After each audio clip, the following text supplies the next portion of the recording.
Hi ಎಲ್ಲ ನಮಸ್ಕಾರ. Welcome to my YouTube channel Radhakrishna vlogs in ಕನ್ನಡಗೆ ಎಲ್ಲರಿಗೂ ಸ್ವಾಗತ. ಎಲ್ಲರೂ ಹೇಗಿದ್ದೀರಾ? ಐ ಹೋಪ್ ಎಲ್ಲರೂ ಚೆನ್ನಾಗಿದ್ದೀರಾ ಅಂತ ಅಂದ್ಕೊಂಡು ಇವತ್ತಿನ ಒಂದು ವ್ಲಾಗ್ನ ಶುರು ಮಾಡ್ತಾ ಇದ್ದೀನಿ. ನಾನು ಕೂಡ ತುಂಬಾ ಚೆನ್ನಾಗಿದ್ದೀನಿ. ಸೊ ಇವತ್ತು ಬಂದುಬಿಟ್ಟು ನಾನು ಓದು ಒಂದು ಹುಣ್ಣಿಮೆ ದಿನದ್ದು ವ್ಲಾಗ್ ಆಗಿರುತ್ತೆ ಇದು. ಸೊ ಯಾಕೆ ಇಷ್ಟು ಲೇಟಾಗಿ ಅಪ್ಲೋಡ್ ಮಾಡ್ತಾ ಇದ್ದೀನಿ ಅಂತಂದರೆ, ನಾನು ಚಾನಲ್ನ ಓಪನ್ ಮಾಡ್ತೀನಿ ಅಂತೇಳಿ ಅಂದ್ಕೊಂಡೆ ವಿಡಿಯೋಗಳನ್ನ ಶೂಟ್ ಮಾಡ್ಕೊಂಡಿದ್ದೆ, ಪೆಂಡಿಂಗ್ ಇತ್ತು, ಅದನ್ನು ಅಪ್ಲೋಡ್ ಮಾಡ್ತಾ ಇದ್ದೀನಿ. ಸೊ ಇವತ್ತು ನಾನು ರೆಡಿಯಾಗಿ ಹೋಗ್ತಾ ಇರೋದು ಬಂದ್ಬಿಟ್ಟು ಫಸ್ಟ್ ಟೈಮ್ ಆಗಿರುತ್ತೆ. ಅದು ಎಲ್ಲಿ ಅಂತಂದರೆ ಚಾಮುಂಡೇಶ್ವರಿ ದೇವಸ್ಥಾನಕ್ಕೆ, ಅಂದರೆ ಗೌಡಗೆರೆ ಚಾಮುಂಡೇಶ್ವರಿ ದೇವಸ್ಥಾನಕ್ಕೆ. ನೀವು ಕೇಳೇ ಇರ್ತೀರಾ. ಸೊ ಮೈಸೂರಲ್ಲಿರೋ ಚಾಮುಂಡೇಶ್ವರಿ ದೇವಸ್ಥಾನ ನೋಡಿದ್ದೀನಿ ನಾನು, ಗೌಡಗೆರೆ ದೇವಸ್ಥಾನ ನೋಡಿರಲಿಲ್ಲ. ಸೊ ಈಗ ಹೊರಟಿದ್ದೀನಿ. ನಮ್ಮ ಫ್ರೆಂಡ್ ಹೋಗ್ತಾ ಇದ್ದೀವಿ. ಅವರು ವಿಡಿಯೋದಲ್ಲಿ ಬರ್ತಾ ಇಲ್ಲ ಅಷ್ಟೇ. ಸೊ ವಿಡಿಯೋ ನನಗೆ ಶೂಟ್ ಮಾಡಬೇಡ ಅಂತ ಹೇಳಿದರು. ಸೊ ಹಾಗಾಗಿ ನಾನು ಒಬ್ಬಳೇ ಶೂಟ್ ಮಾಡ್ಕೊಂಡಿರುವಂಥದ್ದು. ನಮ್ಮ ಮನೇಲಿ ನೀನು ಒಬ್ಬಳೇ ಹೋಗ್ಬಿಟ್ಟು ಬಾ ಫಸ್ಟ್ ಟೈಮು, ನೋಡೋಣ ನೆಕ್ಸ್ಟ್ ಟೈಮ್ ಅಂತ ಹೇಳಿದರು. ಸೊ ಹಾಗಾಗಿ ಹೊರಟಿದ್ದೀನಿ ಇವಾಗ. ನಾನು ಮನೆ ಬಿಟ್ಟು ಹೊರಟೆ. ಸೊ ಮನೆ ಬಿಟ್ಟು ಹೊರಟಾಗ ಆಲ್ರೆಡಿ ಒಂದು 4:45 ಆಗಿತ್ತು ಅಂತ ಅನಿಸುತ್ತೆ. ನಾವು ತುಮಕೂರಲ್ಲಿರೋದು. ತುಮಕೂರಿಂದ ನಾವು ಬಸ್ ಸ್ಟ್ಯಾಂಡ್ಗೆ ಹೋಗಬೇಕು, 5 ಕಿಲೋಮೀಟ್ರು, ಅಂದರೆ ಯಲ್ಲಾಪುರ ಅಂತೇಳಿ ತುಮಕೂರಲ್ಲೇನೆ. ಗೌರ್ಮೆಂಟ್ ಬಸ್ ಸ್ಟ್ಯಾಂಡ್ಗೆ ಹೋದರೆ ಅಲ್ಲಿಂದ ಡೈರೆಕ್ಟಾಗೆ ಬಸ್ ಸಿಗ್ತವೆ ಅಂತ ನನ್ನ ಫ್ರೆಂಡ್ ಹೇಳಿದ್ಲು, ತುಳಸಿ ಅಂತ. ಅವಳು ಕೂಡ ಆಲ್ರೆಡಿ ತಮ್ಮನ್ನ ಕರ್ಕೊಂಡು ಆಲ್ರೆಡಿ ಅವಳು ಮುಂಚೆನೇ ಹೋಗಿದ್ಲು. ಅವತ್ತು ಸಂಡೇ ಆಗಿತ್ತಲ್ವ, ಸೊ ಸಿಕ್ಕಾಬಟ್ಟೆ ರಶ್ ಇತ್ತು ಅಂತಲೇ ಹೇಳ್ಬೋದು ದೇವಸ್ಥಾನಕ್ಕೆ. ರಶ್ಶು ಅಂತಂದರೆ ಅಮ್ಮ ನಾನು ನೋಡೇ ಇರಲಿಲ್ಲ ಎಲ್ಲಿ ಕೂಡ. ತಿರುಪತಿಲಿ ಯಾವ ಥರ ರಶ್ ಇರುತ್ತೋ, ಧರ್ಮಸ್ಥಳದಲ್ಲಿ ಯಾವ ಥರ ಕ್ಯೂನ್ ಲೈನ್ಸ್ ಇರುತ್ತೋ ಆ ರೀತಿ ಅವತ್ತು ರಶ್ ಅಂತಲೇ ಹೇಳ್ಬೋದು. ನೀವು ವಿಡಿಯೋನ ಎಲ್ಲೂ ಸ್ಕಿಪ್ ಮಾಡ್ದಲೇ ನೋಡಿದ್ರೆ ಖಂಡಿತ ನಿಮಗೂ ಕೂಡ ದರ್ಶನ ತೋರಿಸ್ತೀನಿ ನಾನು. ಸೊ ನನ್ನ ಚಾನಲ್ನ ಇನ್ನೂ ಯಾರೆಲ್ಲ ಸಬ್ಸ್ಕ್ರೈಬ್ ಮಾಡ್ಕೊಂಡಿಲ್ವೋ ಸಬ್ಸ್ಕ್ರೈಬ್ ಮಾಡ್ಕೊಳ್ಳಿ. ವಿಡಿಯೋ ಇಷ್ಟ ಆದರೆ ಒಂದು ಲೈಕ್ ಮಾಡಿ ಸಪೋರ್ಟ್ ಮಾಡಿ ನಮ್ಮಂಥ ಕ್ರಿಯೇಟರ್ಗೆ. ನಿಮಗೆ ಒಳ್ಳೊಳ್ಳೆ ಒಂದು ವ್ಲಾಗ್ಸ್ನ ಕೊಡ್ತೀನಿ. ಯಾಕೆ ಅಂತಂದರೆ ತುಂಬ ಚೆನ್ನಾಗಿ ಎಲ್ಲರಿಗೂ ಕೂಡ ಉಪಯೋಗ ಆಗುತ್ತೆ ನನ್ನ ವ್ಲಾಗ್ಸ್ ಅಂತಲೇ ಹೇಳ್ಬೋದು. ಡೈಲಿ ರೊಟೀನ್ ಆಗಿರ್ಬೋದು, ಒಂದು ಫುಡ್ಡು ಮಾಡೋದಾಗಿರ್ಬೋದು. ಸೊ ಮತ್ತು ನಾನು ಎಂಟರ್ಟೈನ್ಮೆಂಟ್ ಚಾನೆಲ್ಗಳು 2 ಇದೆ ನಂದು ಆಲ್ರೆಡಿ. ಸೊ ನನ್ನ ಒಂದು ಡೈಲಿ ರೊಟೀನ್ ಹಂಚ್ಕೊಳ್ಳೋಣ ಅಂಥೇಳಿ ನಾನು ಕೊಡ್ತಿರುವಂಥದ್ದು. ಸೊ ನಮ್ಗೆ ಏನಾಯಿತು ಅಂತಂದರೆ, ಇಲ್ಲಿ ತುಮಕೂರಲ್ಲಿ ಸಿಕ್ಕಾಬಟ್ಟೆ ರಶ್ ಇತ್ತು ಬಸ್ಸು. ಎಷ್ಟು ಬಸ್ಗಳು ಬಿಟ್ವಿ ಅಂತಂದರೆ, ಸಿಕ್ಕಾಬಟ್ಟೆ ಬಸ್ಗಳನ್ನ ಬಿಟ್ವಿ ಅಂತಲೇ ಹೇಳ್ಬೋದು.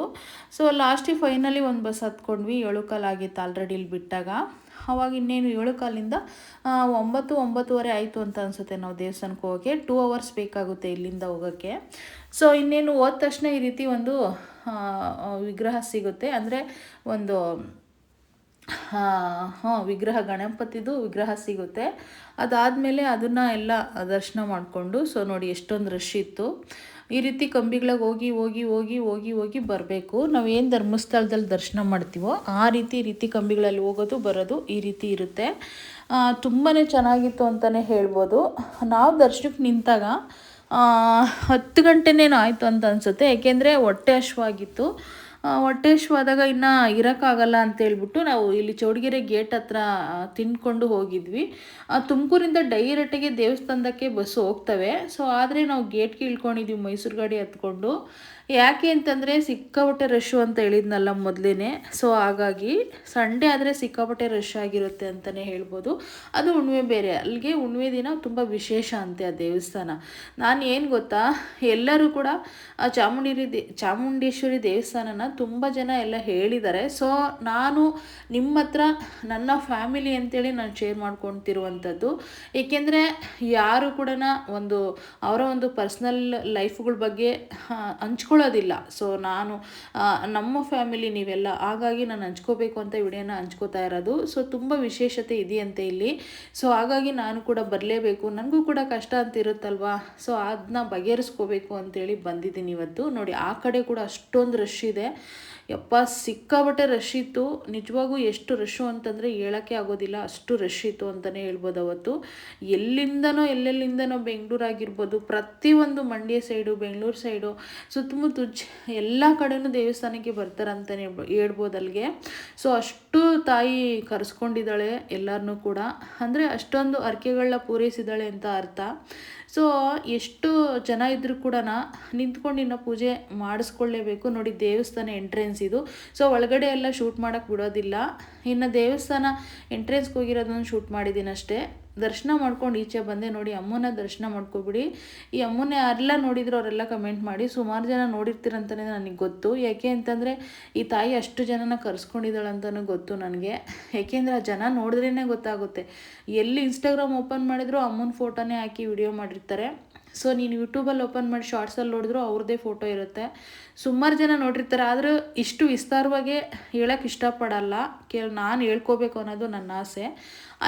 ಅಲ್ಲಿ ಏನಿದೆ, ಯಾವ ಥರ ಇದೆ ಅನ್ನೋದು ನಾನು ನೆಕ್ಸ್ಟ್ ವ್ಲಾಗಲ್ಲಿ ಹೇಳ್ತೀನಿ. ನಾನು ಏನಕ್ಕೆ ಹೋಗಿದ್ದೆ, ಏನು ಕತೆ, ನಾನು ಏನಕ್ಕೆ ಅಲ್ಲೆಲ್ಲ ಹರಕೆನ ಕಟ್ಕೊಂಡಿದ್ದೆ ಅಂತ ಹೇಳ್ಬಿಟ್ಟು.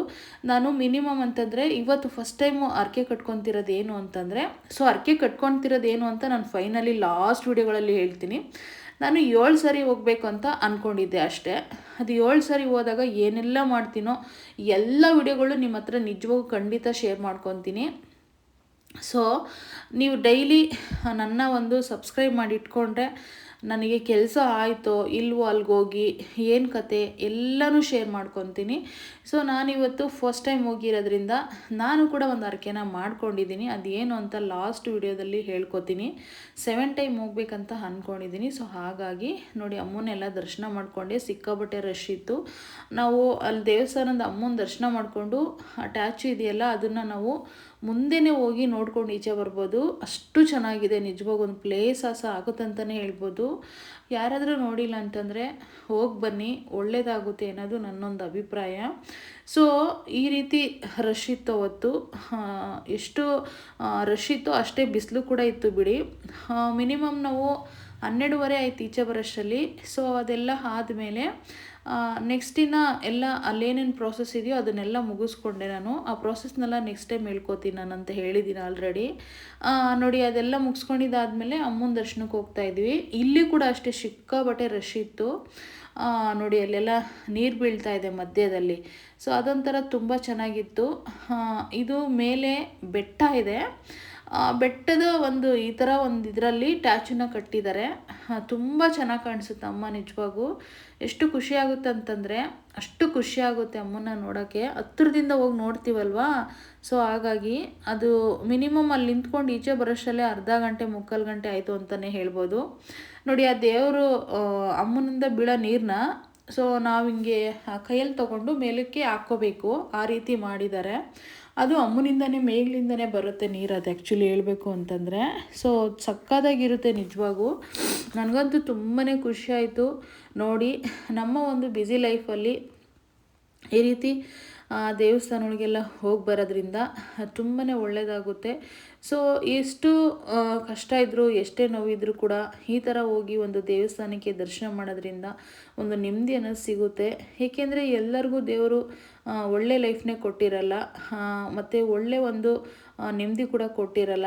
ಸೊ ಒಬ್ರಿಗಿದ್ರೆ ಇನ್ನೊಬ್ರಿಗೆ ಇರೋದಿಲ್ಲ. ಸೊ ಒಬ್ರಿಗೆ ದುಡ್ಡಿರುತ್ತೆ, ಒಬ್ರಿಗೆ ದುಡ್ಡಿರೋದಿಲ್ಲ. ನಮಗೆ ದುಡ್ಡಿಲ್ಲ ಅನ್ನೋ ಕೊರಗಿರುತ್ತೆ ನಮಗೆ. ಇನ್ನೊಬ್ರಿಗೆ ದುಡ್ಡಿದ್ರೆ ಇನ್ನೊಂದೇನೋ ಪ್ರಾಬ್ಲಮ್ ಇಟ್ಟಿರ್ತಾನೆ. ಎಲ್ಲರಿಗೂ ಒಂದು ನೋವು ಕೊಟ್ಟೇ ಇರ್ತಾನೆ.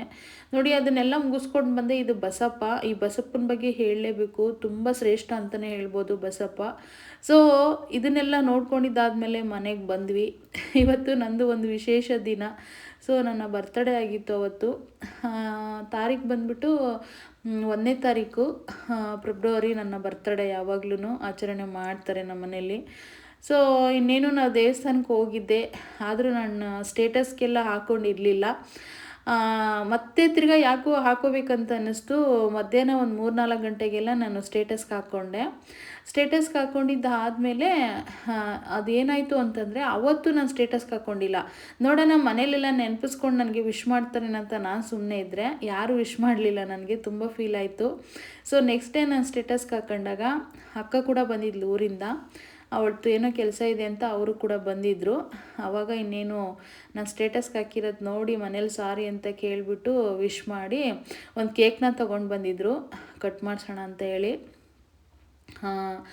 ನನ್ನ ಒಂದು ಬರ್ತಡೇನ ಅಪ್ಪ ಅಮ್ಮನೂ ಆಚರಣೆ ಮಾಡಿಲ್ಲ ನನಗೆ ಯಾವತ್ತೂ ಕೂಡ. ಯಾಕೆ ಅಂತಂದರೆ ನಮ್ಮದೊಂದು ಹಳ್ಳಿ ಲೈಫಲ್ಲಿ ನಾವು ಬೆಳೆದಿರೋರು. ಆ್ಯಕ್ಚುಲಿ ಹೇಳಬೇಕು ಅಂತಂದರೆ ಏನೋ ಡೇಟ್ ಆಫ್ ಬರ್ತ್ ನಂದು ನಮ್ಮ ಬ್ರದರ್ ಬರೆದಿಟ್ಟಿದ್ರೇನೋ ಅಷ್ಟೇ. ಸೊ ಸ್ಕೂಲಲ್ಲಿ ಏನು ಡೇಟ್ ಆಫ್ ಬರ್ತ್ನ ಕೊಟ್ಟಿದ್ರು ಅದನ್ನೇ ಫಾಲೋ ಮಾಡ್ತಾಯಿದ್ದೀನಿ. ನಮ್ಮ ಮನೇಲಿ ಆಚರಣೆ ಮಾಡ್ತಾಯಿದ್ದಾರೆ. ತುಂಬ ಖುಷಿಯಾಗುತ್ತೆ ನನಗೆ. ಅವ್ರಿಗೆ ಥ್ಯಾಂಕ್ಸ್ ಹೇಳ್ತೀನಿ ವಿಡಿಯೋ ಮುಖಾಂತರ. ಏಕೆ ಅಂತಂದರೆ ನಮ್ಮ ಲೈಫಲ್ಲಿ ನಿಜವಾಗೂ ಯಾವತ್ತೂ ಆಚರಣೆ ಆಗಿರ್ಬೋದು, ಕೇಕ್ ಕಟ್ ಮಾಡಿರೋದಾಗಿರ್ಬೋದು, ಇದು ಯಾವುದೂ ಮಾಡೇ ಇಲ್ಲ. ಏಕೆಂದರೆ ಅಪ್ಪ ಅನ್ಎಜುಕೇಟೆಡು, ಅಮ್ಮನೂ ಅನ್ಎಜುಕೇಟೆಡೇ, ವಿದ್ಯಾಭ್ಯಾಸ ಅವರಿಬ್ಬರಿಗೂ ಇಲ್ಲ. ಸೊ ಅಂಥದ್ರಲ್ಲಿ ನಮ್ಮ ಹಳ್ಳಿ ಸ್ಟೈಲಲ್ಲೆಲ್ಲ ಈ ಥರ ನಿಜವಾಗೂ ಯಾರೂ ಕೇಕ್ ಕಟ್ ಮಾಡ್ತಿರ್ಲಿಲ್ಲ. ಅವಾಗೆಲ್ಲ ಊಟಕ್ಕೆ ಇಲ್ಲ. ಆ್ಯಕ್ಚುಲಿ ಹೇಳಬೇಕು ಅಂತಂದರೆ ಕಷ್ಟಪಟ್ಟು ದುಡ್ಕೊಂಡು ತಿನ್ನಬೇಕಿತ್ತು.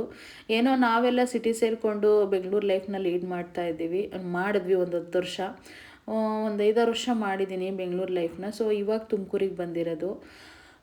ಚೆನ್ನಾಗಿ ಕಷ್ಟಪಟ್ಟು ದುಡ್ದಿದ್ದೀವಿ, ತುಂಬ ಕಷ್ಟಪಟ್ಟಿದ್ದೀವಿ. ಅದನ್ನೆಲ್ಲ ಮುಂದೆ ನೀವು ನೋಡ್ಬೋದು ನನ್ನ ವಿಡಿಯೋಗಳಲ್ಲೆಲ್ಲ. ಸೊ ಸಖತ್ ಕಷ್ಟಪಟ್ಟು ಇಲ್ಲಿಗೆ ಬಂದಿರೋದು ನಾವು. ಇಲ್ಲಿಗೆ ಅಂತಂದರೆ ಏನು ಲೈಫ್ ಸೆಟ್ಲಾಗಿಲ್ಲ, ಇನ್ನೂ ತುಂಬಾ ಇದೆ ಬಾಕಿ ಲೈಫ್ ಲೀಡ್ ಮಾಡೋದು. ಸೊ ಅಂಥದ್ರಲ್ಲಿ ಇವತ್ತು ನಾನು ಈ ರೀತಿ ಬರ್ತಡೇನ ಆಚರಿಸ್ಕೊಳ್ತಾ ಇದ್ದೀನಿ. ಸಿಂಪಲಾಗೆ ಆಗಿರ್ಬೋದು, ತುಂಬ ಚೆನ್ನಾಗಿ ವರ್ಷ ನನಗೆ ಈ ರೀತಿ ಒಂದು ಸಿಂಪಲ್ಲಾಗೆ ಕೇಕ್ ತಂದುಬಿಟ್ಟು ಮನೆಯಲ್ಲಿ ಆಚರಣೆ ಮಾಡ್ತಾರೆ ನಮ್ಮ ಮನೆಯಲ್ಲಿ. ತುಂಬ ಖುಷಿಯಾಗುತ್ತೆ ನನಗೆ. ಸೊ ನನಗೂ ಕೂಡ ಎಲ್ಲ ಕೇಕ್ ತಿನ್ನಿಸಿದ್ರು ಮನೆಯಲ್ಲಿ.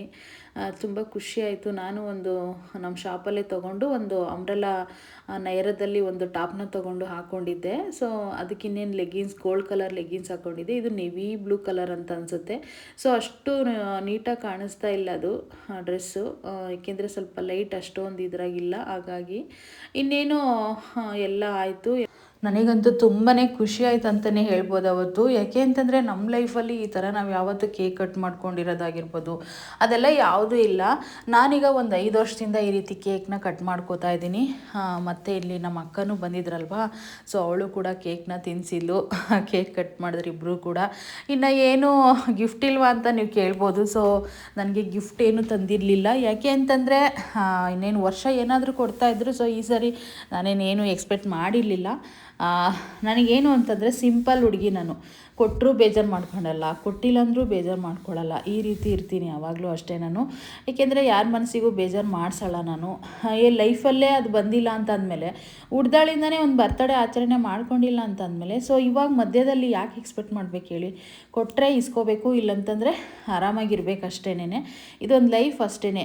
ಯಾಕೆ ಕೊಟ್ಟಿಲ್ಲ ಅಂತ ಕೋಪ ಮಾಡ್ಕೋಬಾರ್ದು, ಸಮಾಧಾನ ಅನ್ನೋದು ಇರಬೇಕು. ಅಯ್ಯೋ ನಾವು ಅದಕ್ಕೆ ಕೋಪ ಮಾಡಿಕೊಂಡು ನಮಗೆ ಕೊಟ್ಟಿಲ್ಲ ಅಂತೇಳಿ ಕೋಪ ಮಾಡ್ಕೊಂಡ್ರೆ ಏನಾದರೂ ಬಂದ್ಬಿಡತ್ತಾ? ಅಯ್ಯೋ ಅದೇನು ಚೆನ್ನಾಗಿರಲ್ಲ. ಪ್ರೀತಿಯಿಂದ ಕೊಡಬೇಕು ಅಷ್ಟೇನೆ. ಸೊ ಅವರು ಏನು ತಂದಿರಲಿಲ್ಲ, ನಾನು ಕೇಳಲಿಲ್ಲ ಅಷ್ಟೇನೆ. ವರ್ಷ ಎಲ್ಲ ಮಸ್ತಾಗಿ ಕೊಟ್ಟಿದ್ದಾರಲ್ವ. ಸೊ ಹಾಗಾಗಿ ಈ ವಿಡಿಯೋನ ಇಲ್ಲಿಗೆ ಎಂಡ್ ಮಾಡ್ತಾಯಿದ್ದೀನಿ. ಇಷ್ಟ ಆದರೆ ನೀವು ಒಂದು ಲೈಕ್ ಮಾಡೋದು ಮಾತ್ರ ಮರಿಬೇಡಿ. ಒಳ್ಳೊಳ್ಳೆ ಒಂದು ಲಾಗ್ಸ್ನೇ ಕೊಡಬೇಕಂತ ಅಂದ್ಕೊಂಡಿದ್ದೀನಿ. ಓಕೆನಾ? ನೋಡ್ತಾ ಹೋಗಿ. Thank you.